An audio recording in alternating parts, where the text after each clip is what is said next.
Academic probation is the time period where a student has a chance to redeem themselves from failing grades or bad behavior. I think academic probation is bad because it makes students have a lack of motivation, and they play sports to be fit, and if they're not fit, then they're fat. And being fat is a very bad problem in the USA. And also, kids play sports because they want to have friends, and they need friends, or else it really stinks. So, I think academic probation should be changed very much. And I think it should be, you should be, from bad behavior, you should be kicked off the team. But I think for failing grades, you should have until you get your grade up, and if you get a second failing grade, then it's 2 weeks, but you're never fully kicked off the team, because that is a real lack of motivation. And yeah. So you've got a lot of stuff in that. Seriously, you could go with that and you could do very well. Stick with it, seriously. Okay, academic probation, academic eligibility, which those terms are going to be very interchangeable during this debate. At our school, the policy stands that if you are failing a class, you are put on probation, you are withheld from meets or games for 2 weeks. And that gives you time to bring your grade up. At the end of those 2 weeks, if you had not brought your grade up in that class, then you are removed from the team. The policy has been in place for years. I taught at school at Gorham, and it was much more stringent than that. It was if you had a C or below, you were removed from a team. We hold our students, athletes, to a higher standard. They are to be held accountable for their actions. It is a great life lesson. You are going to be held accountable for what you do. If you make a mistake in the business world, you're held accountable. Bless you. Thank you. And you'll see this as you grow up, folks. If you make a mistake in your own personal life, within the law, you're held accountable. So that's my number one reason why I'm right. Next is students are students first. They come to school first, specifically here at middle school. Maybe not at the collegiate level. At the collegiate level, there certainly are athletes who are then students who are going to have a professional career. That's years from now. At a middle school, students are students first. Then they are athletes. And we make a very strong determination that takes care of your future because of that, by placing you as students first. You come here, you have all your subjects first. And then, after school, you participate in what is called co-curricular activities. And any coach feels that way. If we were to have this debate here with the coaching staff of Molly Ockett, they would strongly believe that you are a student first. Next, responsibility. Because we have this policy, it teaches students responsibility. Responsibility is a lifelong lesson that takes care of all facets of your life. And you need to be held responsible for your grades. You are responsible for your teammates.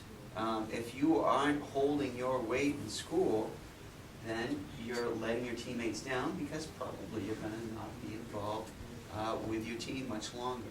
You should be held responsible and to that higher standard of simply passing. And by the way, folks, just passing your class. We're not asking for D's. We're not asking for C's. Passing your class. And as a teacher here at this school, maybe I'm a bit biased, but perhaps passing your class is not necessarily the most difficult thing.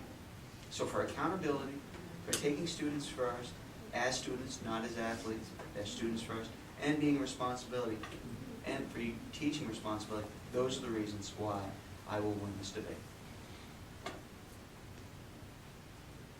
Okay. My first argument is motivation. Students students love to play sports, and they know they have to keep their grades up, so that's their motivation. Although sometimes they don't keep their grades up and they get kicked off the team. But if you're kicked off the team, then you no longer have almost any motivation. So then you get all sad, and then you do worse. So if you were not kicked off the team and you were able to get back on the team, there would be a better chance of students getting their grades up. And sure. If you know you're going to be removed from the team because of your grades, doesn't that motivate you to do well in school and also participate on your team? Yes. Doesn't the reverse also apply to motivate you? Yeah, it does. Oh knows. Anyway, so yeah, your turn. Okay. Okay, my first point, I think, yeah, okay, that was your first point. Accountability. In life, you are held accountable for many different things. If you're driving over the speed limit in your car, you get a ticket. If you are derelict in your duties at your job, as a teacher, if I'm a horrible teacher, I'm probably not going to be a horrible teacher much longer. I'll probably be, asking people if they want fries with that. I'll probably have a different job. So we're held accountability with our families, we're held accountability in our workplace, we're held accountable in our personal lives, held accountable in our churches, so on and so forth. Accountability is a lifelong lesson that is crucial for students to learn, that because of their actions, there are consequences. Think about kids that you know that are perhaps spoiled, perhaps get everything they want. They're not held accountable. Think about those kids for a second.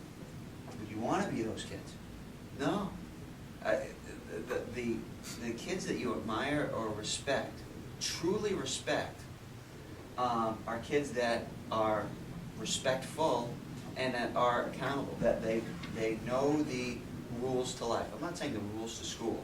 They know the rules to life. They know that they're going to be held accountable. They know what is right and what is wrong. That is part of accountability. And that is part of the reason why we have this policy. Now, teachers, coaches, parents, and of course, students above all should be held accountable for making sure that student is successful. If students are not successful, then and only then should there be consequences. Now, first, there's a probationary period.